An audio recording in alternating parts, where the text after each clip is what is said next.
ಸೋಮವಂಶದ ಸುಮತಿ ರಾಜನ ಕಥೆಯನ್ನು ಹೇಳ್ತಾ ಅವನು ನಿತ್ಯವೂ ಕೂಡ ಭಗವಂತನ ಸೇವೆ ಅಂತ ಮಾಡುವ ದೃಷ್ಟಿಯಿಂದ ದೇಗುಲದಲ್ಲೇ ಉಳಿತಾ ಇದ್ದದ್ದಕ್ಕಾಗಿ ಮತ್ತು ರಾಜ್ಞಿಯೂ ಕೂಡ ನಿರಂತರ ಭಗವಂತನ ಸೇವೆಗಾಗಿ ತನ್ನ ನೃತ್ಯವನ್ನು ಪ್ರದರ್ಶಿಸ್ತಾ ಇರುವುದನ್ನು ವಿಭಾಂಡಕ ಮುನಿ ಕೇಳಿದಾಗ ಹಿಂದೆ ತಾನೊಬ್ಬ ಮಾಲಿನಿ ಅನ್ನುವ ಹೆಸರಿನ ಅತ್ಯಂತ ಕ್ರೂರ ಕರ್ಮಿಯಾಗಿ ಮಾಡ್ತಾ ಇದ್ದ ಅನರ್ಥ, ಅಲ್ಲಿ ಒದಗಿದ ಒಬ್ಬಳು ಬಹಿಷ್ಕೃತಳಾದ ಹೆಣ್ಣಿನ ಜೊತೆಗೆ ತಾವು ವಾಸವಾಗಾಗ ದೇಗುಲದ ಶುಚಿತ್ವ ಮತ್ತು ಅಲ್ಲಿ ನಾವು ಏನು ಸಂತೋಷ ಪಡ್ತೇವೋ ಅದನ್ನು ಮನಃಪೂರ್ವಕವಾಗಿ ಮಾಡಿದ್ದು ಆ ನೆಲೆಯಲ್ಲಿ ನಮಗೆ ಒಳ್ಳೆಯ ಸ್ಥಾನವನ್ನು ಕಲ್ಪಿಸಿತು. ಯಾಕೆಂದರೆ ದೊಡ್ಡವರ ಮಾತುಗಳು ನಮ್ಮನ್ನಾಗ ಎಚ್ಚರಿಸಿದವು ಅನ್ನುವ ಈ ಮಾತನ್ನು ಹೇಳಿ,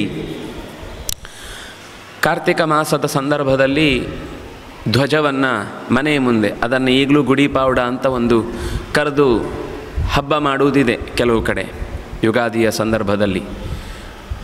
ಆದರೆ ಅದು ಪ್ರತಿ ತಿಂಗಳು ಈಗಲೂ ನೀವು ಪುರಿ ಜಗನ್ನಾಥದ ದೇವಸ್ಥಾನಕ್ಕೆ ಹೋಗಿದ್ದರೆ ಅಲ್ಲಿ ಅಥವಾ ವೃಂದಾವನದಲ್ಲೂ ಆಗ್ಬೋದು, ಎಷ್ಟೋ ಕಡೆಗಳಲ್ಲಿ ದೇವಸ್ಥಾನದ ಮೇಲಿನ ಗರ್ಭಗುಡಿಯ ಶಿಖರಕ್ಕೆ ಪ್ರತಿ ತಿಂಗಳು ಧ್ವಜವನ್ನು ಏರಿಸುವ ಒಂದು ದೊಡ್ಡ ಹಬ್ಬದ ರೀತಿಯ ಕಾರ್ಯಕ್ರಮ ಇದೆ. ಇಡೀ ಊರಿಗೆ ಧ್ವಜವನ್ನು ಮೆರವಣಿಗೆ ಮಾಡಿಕೊಂಡು ಬಂದು ಅದಕ್ಕೆ ಒಂದು ಕ್ರಮ ಇಲ್ಲಿ ಹೇಳ್ತಾರೆ. ಪೂರ್ತಿ ಧ್ವಜಾರೋಪಣದ ವಿಧಿ ಏನು, ಅಲ್ಲಿ ವೈನತೆಯನನ್ನು ಆವಾಹಿಸಿ ಅವನಿಗೆ ಆಹುತಿ ಕೊಡುವಂಥ ಅನೇಕ ಪ್ರಕ್ರಿಯೆಗಳನ್ನೆಲ್ಲ ಹೇಳುತ್ತಾರೆ. ಅಂತೂ ನಾರಾಯಣನಿಗೆ ವಿಶಿಷ್ಟವಾದಂತಹ ಪೂಜೆಯನ್ನು ಮಾಡಿ ಯಜ್ಞದಲ್ಲಿ ವೈನತೆಯನನ್ನು ಗೌರವಿಸಿ ಆ ಮೂಲಕ ಆ ಧ್ವಜದಲ್ಲಿ ನೂರಾರು ಥರದ ವೈವಿಧ್ಯ ಇರುತ್ತೆ. ಅದರಲ್ಲಿ ಅದನ್ನು ಕೊಂಡು ಹೋಗಿ ಅದು ಮೇಲಕ್ಕೆ ಧರಿಸಿದ ಧರ್ಮಧ್ವಜ ಅಂತ, ಅಂದರೆ ಧರ್ಮದ ಸಂಕೇತವಾಗಿ ನಾವು ಯಾವತ್ತೂ ಕೂಡ ಇದಕ್ಕೆ ಶರಣಾಗಿದ್ದೇವೆ ಅನ್ನೋದನ್ನು ಸೂಚಿಸುವ ಹಾಗೆ ಧ್ವಜಾರೋಪಣದ ವಿಧಿಯನ್ನು ವರ್ಣನೆ ಮಾಡುತ್ತೆ. ಹಾಗೆ ಒಬ್ಬ ಧ್ವಜಾರೋಪಣೆ ಮಾಡಿ ನಿತ್ಯವೂ, ಅಂದರೆ ಎಷ್ಟೋ ಜನಕ್ಕೆ ಒಂದು ಸರ್ತಿಗೆ ಆ ಧ್ವಜವನ್ನು ನೋಡಿದಾಗ ನಮ್ಮ ತನ ನೆನಪಾಗಬೇಕು ಅನ್ನುವ ರೀತಿಯಲ್ಲಿ ಆ ಭಾವನೆಯನ್ನು ಬಿತ್ತಿದ ಕಾರಣಕ್ಕಾಗಿ ಅವನಿಗೆ ಉತ್ತಮವಾದ ಲೋಕ ಪ್ರಾಪ್ತಿಯಾಯಿತು ಅನ್ನುವ ಕಥೆಯನ್ನು ಹೇಳುತ್ತೆ. ಇದು ಕೇವಲ ಒಂದು ಮಾಸದಲ್ಲ, ಅಲ್ಲಿ ಯಾವಾಗಲೂ ನಡೆಯುತ್ತೆ, ಅದು ಯಾವಾಗಲೂ ಇದೆ ಅಂತ ಆ ವಿವರವನ್ನು ಕೊಟ್ಟು ಆ ಸಂದರ್ಭದಲ್ಲಿ ಒಂದು ವಿಷ್ಣು ಸ್ತುತಿಯನ್ನು ಮಾಡಿದಂತಹ ಪ್ರಸಂಗ ಅಲ್ಲಿ ಬರುತ್ತೆ. ಅದರ ಮಧ್ಯದಲ್ಲಿ ಒಂದು ವಿಷ್ಣು ಸ್ತುತಿಯಲ್ಲಿ ಚತುರ್ಭಿಶ್ಚ ದ್ವಾಭ್ಯಾಂ ಪಂಚಭಿರೇವಚ ಸ್ತೂಯತೆ ಚ ಪುನರ್ದ್ವಾಭ್ಯಾಂ ಸಮೇ ವಿಷ್ಣು ಪ್ರಸೀದತು ಅನ್ನುವ ಮಾತು ಆಚಾರ್ಯರ ಸರ್ವಮೂಲದಲ್ಲಿ ಅದು ಕಾಣುತ್ತೆ. ಈ ಮಾತು ಮತ್ತೆ ಬೇರೆ ಪುರಾಣಗಳಲ್ಲೂ, ಅಗ್ನಿಪುರಾಣದಲ್ಲೂ ಕಾಣಿಸುತ್ತೆ, ಇನ್ನೂ ಕೆಲವು ಪುರಾಣಗಳಲ್ಲಿ ಇದೆ. ಇದು ಸ್ತೋತ್ರದಲ್ಲಿ ಬಹಳ ಅಪರೂಪಕ್ಕೆ 4ರ ಮೂಲಕ 5ರ ಮೂಲಕ 4ರ ಮೂಲಕ ಮತ್ತು 2ರ ಮೂಲಕ ಯಾರು ಸ್ತೋತ್ರ ಮಾಡಲ್ಪಡ್ತಾನೋ ಅಂತಹ ವಿಷ್ಣುವು ನನ್ನ ವಿಷಯದಲ್ಲಿ ಪ್ರಸನ್ನನಾಗಲಿ. ಏನದು 4 4 5 4 2 ಅಂತ ಗೊತ್ತಾಗುವುದಿಲ್ಲ. ಚತುರ್ಭಿಶ್ಚ ದ್ವಾಭ್ಯಾಂ ಪಂಚಭಿರೇವಚ ಹೂಯತೆ ಚ ಪುನರ್ದ್ವಾಭ್ಯಾಂ, ಹೀಗೆ 4 4 2 5 2ರ ಮೂಲಕ ಸ್ತೋತ್ರಗೊಳ್ಳುವಂತಹ ನಾರಾಯಣನಿಗೆ ನಮಸ್ಕಾರ ಅನ್ನುವ ಮಾತು ಇದೆ. ಒಂದು ಮೇಲ್ನೋಟಕ್ಕೆ ಸಾಮಾನ್ಯವಾಗಿ 4 ಅಕ್ಷರದಿಂದ ಪ್ರತಿಪಾದ್ಯನಾದವನು, ಅಂದರೆ ಅಪರೂಪದ ಕೆಲವು ಅವನದ್ದೇ ಆದ ಹೆಸರು, ಇನ್ಯಾರಿಗೂ ಆ ಹೆಸರನ್ನು ಹೇಳಲಿಕ್ಕಾಗುವುದಿಲ್ಲ ಅನ್ನುವ ಕೆಲವು ನಾಮಗಳಿವೆ. ಅಂತಹ ನಾಮಗಳಿಂದ ಸ್ತೋತ್ರ ಮಾಡಲ್ಪಡುವಂತಹ, ಈಗ ನಾರಾಯಣ ಅನ್ನುವ ಹೆಸರು, ವಿಷ್ಣು ಅನ್ನುವ ಹೆಸರು ವರುಣನಿಗೂ ಆಗುತ್ತೆ, ನೀರಿಗೂ ಆಗುತ್ತೆ.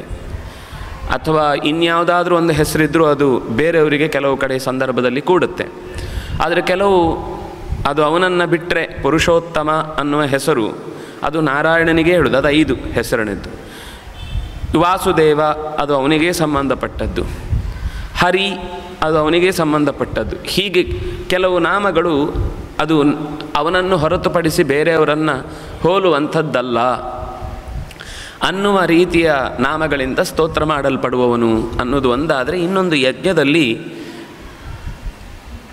ಯಜ್ಞದಲ್ಲಿ ಆಹುತಿ ಕೊಡಲಿಕ್ಕಾಗುವಾಗ ಕೆಲವು ವಿಶಿಷ್ಟವಾದಂತಹ ಪ್ರಕ್ರಿಯೆಗಳನ್ನು ಹೇಳುವಾಗ ಮಾತುಗಳು ಬರ್ತವೆ. ಓ ಶ್ರಾವಯ ಅಸ್ತುಶ್ರೌಷಟ್ ಯಜ ಯೇ ಯಜಾಮಹೆ ವೌಷಟ್ ಅಂತ ಈ ರೀತಿ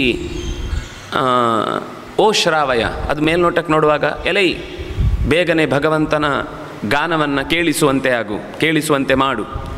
ಅಷ್ಟು ಆಗಲಿ, ಶ್ರೌಷಟ್ ಶುರುವಾಯಿತು.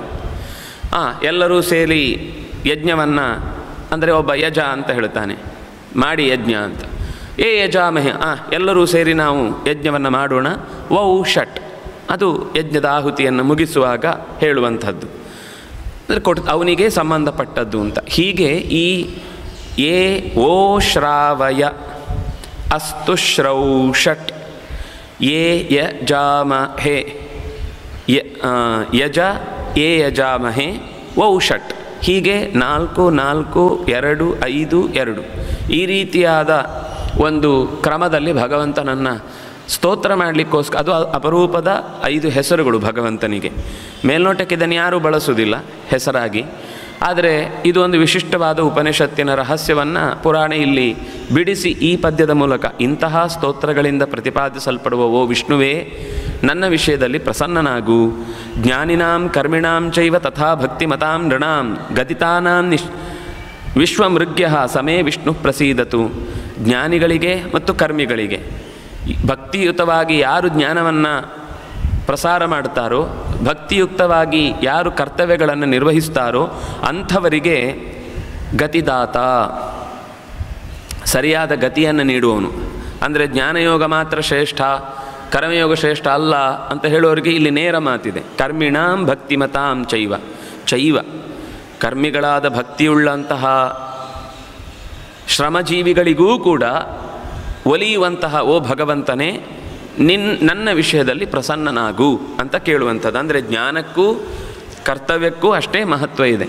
ತಿಳಿಯುವುದು ಹೇಗೆ ಮಾಡಬೇಕು ಅಂತ, ಹೇಗೆ ಮಾಡಬೇಕು ಅಂತ ತಿಳಿದ ಮೇಲೆ ಮಾಡಬೇಕು.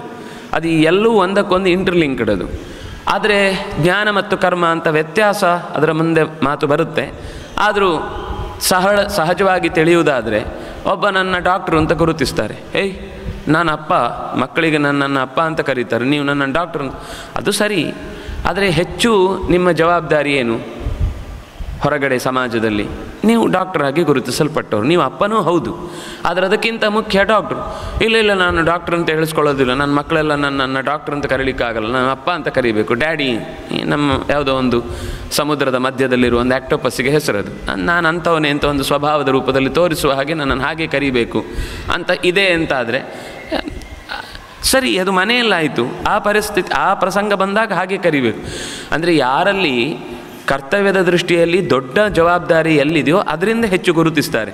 ಊರಿನ ಜನ ಎಲ್ಲಿಯೇ ಅವರನ್ನು ಕರೆಸುವಾಗ ಇವನು ಯಾರಿಗೋ ಅಪ್ಪನಿಗೆ ಅಪ್ಪನಾಗೇ ಇರ್ತಾನೆ, ಅದು ಎಲ್ಲರೂ ಅಪ್ಪನಾಗೇ ಇರ್ತಾನೆ, ಅದೇನು ದೊಡ್ಡ ಕೆಲಸ ಅಲ್ಲ. ಕೆಲವೊಮ್ಮೆ ಅದೊಂದು ದೊಡ್ಡ ಸಾಧನೆ ಅಂತ, ನಾನು ಅಪ್ಪ ಆಗಿಬಿಟ್ಟೆ ಅಂತ. ಏನು ಮಾಡಲಿಕ್ಕಿಲ್ಲ ಅದರಲ್ಲಿ ಅಪ್ಪ ಆಗಿದ್ದು. ನನ್ನನ್ನು ಸೃಷ್ಟಿಯಲ್ಲಿ ಒಂದು ಬಳಸಿಕೊಂಡಿದೆ ಸಮಿಧೆಯಾಗಿ ಅಂತನ್ನುವ ಎಚ್ಚರ ಇದ್ದವನಿಗೆ ಅದು ನಗು ಬರುತ್ತೆ ಹಾಗೆ ಹೇಳಿದರೆ. ಇನ್ನು ಕೆಲವರದ್ದು ಎಲ್ಲ ಆದಮೇಲೆ, ಮಕ್ಕಳನ್ನು ಪಡೆದ ಮೇಲೆ ನಮಗೊಂದು ಹೆಸರು ಕೊಡಿ ಅಂತ ಒಂದು ಮೆಸೇಜ್ ಹಾಕಿ ಕಳಿಸ್ಬಿಡಿ ಅಂತ. ಕೆಲಸ ಮಾಡಿ ಎಲ್ಲ ಆದಮೇಲೆ ನಿಮ್ಮ ಸಂತತಿಗೆ ಹೆಸರಿಡ್ಲಿಕ್ಕೆ ಇನ್ಯಾರೋ ಒಬ್ಬರು ಬರಬೇಕು. ಕೇಳೋದು ತಪ್ಪಲ್ಲ, ಒಳ್ಳೆ ಹೆಸರು ಕೊಡಿ ಅಂತ ಒಂದು ಕೃತಜ್ಞತೆಯಿಂದ ಕೇಳೋದು ಬೇರೆ. ಒಂದು ಗುರುಗಳಾಗಿಯೋ ಇನ್ಯಾರ ಹತ್ರನೋ ಬಂದು ಕೇಳಿದರೆ ತಪ್ಪಲ್ಲ. ಇದು ಒಂದು ರೀತಿಯಲ್ಲಿ ಏನೋ ದೊಡ್ಡ ಸಾಧನೆ ಆಗಿದೆ, ಅದಕ್ಕೆ ಸರಿಯಾದ ಒಂದು ಯಾರು ಇಟ್ಟಿರಬಾರ್ದಂಥ ಹೆಸರು ಕೊಡಿ ಅಂತೆಲ್ಲ ಏನೋ ನಮ್ಮದೇ ಒಂದು ಕೆಲವು ಭ್ರಮೆಗಳಿರ್ತವೆ. ಆದರೆ ನಿಜವಾದ ತಂದೆ ಅದು ಭಗವಂತ. ಅಂತಹ ತಂದೆಯ ಅಡಿಯಾಳಾಗಿ ನಾನು ನಿರಂತರ ಇದ್ದೇನೆ ಅಂತ ಭಾವಿಸಿ ಅವನು ಕರ್ತವ್ಯವನ್ನು ನಿರ್ವಹಿಸುವಾಗ ಜ್ಞಾನದ ದಾರಿ ದೊಡ್ಡದಾಗಿದ್ದರೆ ಅವನನ್ನು ಜ್ಞಾನಯೋಗಿ ಅಂತ ಕರೀತಾರೆ. ಆ ಎಚ್ಚರದ ಜೊತೆಗೇ ಕರ್ತವ್ಯದ ದೃಷ್ಟಿಯಿಂದ ಹೆಚ್ಚು, ಯಾಕೆಂದರೆ ಕೃಷ್ಣ ಎರಡೂ ರೀತಿಯ ಮಾತುಗಳನ್ನು ಹೇಳಿದ್ದಾನೆ. ಯಾಕೆಂದರೆ ಜನಕಾದಿಗಳು ಕರ್ಮಣೈವ ಹಿ ಸಂಸಿದ್ಧಿಂ ಆಸ್ಥಿತಾಃ ಜನಕಾದಯ, ಕರ್ಮದ ಹಾಗೆ ಅಂತ ಹೇಳೋರು ಜ್ಞಾನ ಇರಲಿಲ್ವಾ? ತುಂಬ ದೊಡ್ಡ ಜ್ಞಾನ ಇತ್ತು. ಯಾಜ್ಞವಲ್ಕ್ಯರಂತಹ ಮಹಾತ್ಮರು ಅವರ ನಿತ್ಯದ ಯಜ್ಞದ ಯಾಗಾದಿಗಳಲ್ಲಿ ಸೇರಿಕೊಂಡು ಆಸ್ಥಾನದಲ್ಲಿ ಚರ್ಚೆ ನಡೆದು ಅದರ ವಿಷಯದಲ್ಲಿ ತಾನು ಯಾವಾಗಲೂ ಕೂತು ಕೇಳಿ ಸಂತೋಷ ಪಡ್ತಾ ಇದ್ದವನು. ಜ್ಞಾನ ಇತ್ತು, ಆದರೆ ರಾಜ್ಯಭಾರದ ಕರ್ತವ್ಯವನ್ನು ಬಿಟ್ಟು ಕೈ ಚೆಲ್ಲಿ ಕೂತಿರಲಿಲ್ಲ ಜ್ಞಾನಕ್ಕಾಗಿ. ಅದನ್ನು ಮಾಡ್ತಾನೇ ಇದ್ದ, ಅದರ ಜೊತೆಗೆ ಇದಕ್ಕೊಂದು ವ್ಯವಸ್ಥೆಯನ್ನು ಇಟ್ಟುಕೊಂಡಿದ್ದ. ವಿಶ್ವಾಮಿತ್ರ, ವಸಿಷ್ಠ ಮೊದಲಾದ ಋಷಿಗಳು, ಎಲ್ಲರಿಗೂ ಗೊತ್ತಿರುವುದರಿಂದ ಆ ಶಬ್ದವನ್ನು ಹೇಳ್ತಾನೆ, ಯಾರೇ ಆಗಿರ್ಬೋದು. ಚಿಂತನೆಯನ್ನು ಮತ್ತೆ ಮುಂದಿನ ಸಂತತಿಗೆ ಹಂಚಬೇಕು ಅಂತನ್ನುವ ಜವಾಬ್ದಾರಿಯಿಂದ ಯಾರು ವ್ಯವಹಾರವನ್ನು ಮಾಡುತ್ತಿರ್ತಾನೋ ಅಂಥವನನ್ನು ಜ್ಞಾನಯೋಗಿ. ಜ್ಞಾನಯೋಗಿ ಆದವನು ಕರ್ತವ್ಯ ಮಾಡಬೇಕು, ಅವನು ಪಾಠ ಮಾಡಬೇಕು, ಅವನು ಅನುಷ್ಠಾನಗಳನ್ನು ಮಾಡಬೇಕು, ಅವನು ಸಮಾಜದಲ್ಲಿ ಅನೇಕ ಸಂದೇಹಗಳು ಬಂದು ಕೇಳಿಕೊಂಡಾಗ ಅವರಿಗೆ ಪ್ರತ್ಯುತ್ತರವನ್ನು ಕೊಡಬೇಕು. ಇದೆಲ್ಲ ಜವಾಬ್ದಾರಿ ಇದೆ, ಇದು ಕರ್ಮವೇ. ನಾನು ಜ್ಞಾನಯೋಗಿ, ನನಗೇನು ಮಾಡಲಿಕ್ಕಿಲ್ಲ ಅಂತ 24 ಗಂಟೆ ಕೋಣೆಯೊಳಗೆ ಕೂತು ತಪಸ್ಸು ಮಾಡ್ತೇನೆ, ಮತ್ತು ಊಟಕ್ಕಾದರೂ ಹೊರಗೆ ಬರಲೇಬೇಕು. ಇವತ್ತು ಹಾಗೆ ವಾದ ಮಾಡುವವರ ಬಗ್ಗೆ ಹೇಳಿದ್ದು ನಾನು. ಜ್ಞಾನಿಗಳಾದವರು ಈ ವರ್ಷಗಟ್ಟಲೆ ಹಾಗೆ ಇದ್ದು ತಮ್ಮ ಮೇಲೆ ಹುತ್ತ ಬೆಳೆದಾಗಲೂ ಗೊತ್ತಿಲ್ಲದೆ ಇರೋರು, ಅವರು ನಮ್ಮ ಯಾವ ನಿಯಮಕ್ಕೂ ಪಾಲುದಾರರಲ್ಲ, ಅವರು ಅತೀತರವರು. ಅವರ ಬಗ್ಗೆ ನಾವೇನು ಮಾತಾಡಲಿಕ್ಕೂ ಅರ್ಹತೆ ಇಲ್ಲ ನಮಗೆ. ಆದರೆ ಉಳಿದಂತೆ ಲೋಕದಲ್ಲಿ ನಾವು ಉಳಿದ ವ್ಯವಹಾರವನ್ನು ಮಾಡ್ತೇವೆ, ಆದರೂ ನಾನು ಜ್ಞಾನಯೋಗಿ, ನನಗೇನು ಕೆಲಸ ಹೇಳಬೇಡಿ ಅಂತ ಹೇಳುವ ಹಾಗಿಲ್ಲ. ಮಾಡಲೇಬೇಕಾದ ಸ್ವಧರ್ಮವನ್ನು ಜೊತೆಗಿಟ್ಟುಕೊಂಡು ಉಳಿದಂತೆ ಜ್ಞಾನದ ದಾರಿಯಲ್ಲಿ ಹೆಚ್ಚುಗಾರಿಕೆ ಇದೆ ಅನ್ನುವ ಕಾರಣಕ್ಕೆ ಜ್ಞಾನಯೋಗ ಅಂತ ಕರೀದು. ಹೀಗೆ ಎರಡೂ ರೀತಿಯ ದಾರಿಯಲ್ಲಿ ಸೇರುವ ಗುರಿ ಅದು ಒಂದೇ. ಅಂತಹ ಎರಡು ದಾರಿಯಲ್ಲಿ ಬಂದವರನ್ನು, ದಾರಿ ಎರಡು ಅಂದರೆ ಬೇರೆ ಬೇರೆ ದಾರಿಯಲ್ಲ, ಒಂದೇ ದಾರಿಯ ಇಕ್ಕೆಲಗಳು. ಒಂದೇ ದಾರಿಯಲ್ಲಿ ಕರ್ಮದ ಪಾರ್ಟ್ ಜಾಸ್ತಿ ಇರುವವನು ಕರ್ಮಯೋಗಿ, ಜ್ಞಾನದ ಪಾರ್ಟ್ ಜಾಸ್ತಿ ಇರೋನು ಜ್ಞಾನಯೋಗಿ. ಇಬ್ಬರಿಗೂ ಜ್ಞಾನ ಮತ್ತು ಕರ್ಮ ಪರಸ್ಪರ ಬೇಕೇ ಬೇಕು. ಏನು ಮಾಡಬೇಕು ಅಂತ ಗೊತ್ತಿರಲಿಕ್ಕೆ ಜ್ಞಾನ ಬೇಕು, ಮಾಡಿದ ಮೇಲೆ ಅಂದರೆ ಗೊತ್ತಿದ್ದ ಮೇಲೆ ಏನು ಮಾಡಬೇಕು ಅನ್ನೋದನ್ನು ಮಾಡಬೇಕು. ಇದು ಇಬ್ಬರಿಗೂ ಸಮಾನವಾದ ಸಂಗತಿ. ಆದ್ದರಿಂದಾಗಿ ಈ ಎರಡೂ ರೀತಿಯಾದ ದಾರಿಯಲ್ಲಿ ಬರುವವರಿಗೆ ಒಲಿಯುವವನೇ ಅಂತ ಹೀಗೆ ಬಹಳ ಉತ್ತಮವಾದ ಒಂದು ಸ್ತೋತ್ರ ಅಲ್ಲಿ ಬರುತ್ತೆ.